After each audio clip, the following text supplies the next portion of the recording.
Did you know that foreign governments have tricked American law enforcement into going after their political enemies who are living here in America?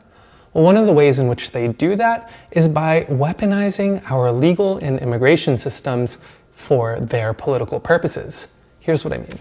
Sometimes, foreign repressive regimes can make unlawful arrests and detentions of political enemies more easily in the United States through our immigration system than they can in their own countries. And one of the most common ways this is done is through something called Interpol Red Notice abuse. So a red notice is essentially a global alert that's filed through Interpol by countries who are looking for wanted criminals abroad.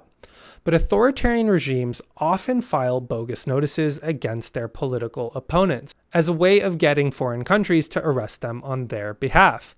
And in the past, US agencies like ICE and the DHS have acted on these notices, leading to wrongful arrests and detention. Take, for example, the case of Jessica Barahona Martinez, a single mother who fled El Salvador in 2016 with her children seeking asylum. A year after she came to the US, ICE arrested her at a regular check-in, based on a red notice that El Salvador had filed against her, alleging that she had extorted $30 for a gang. But it turns out she'd actually already been acquitted for those charges once before, and her lawyers argued that the charges that El Salvador had brought before Interpol for a second time were politically motivated.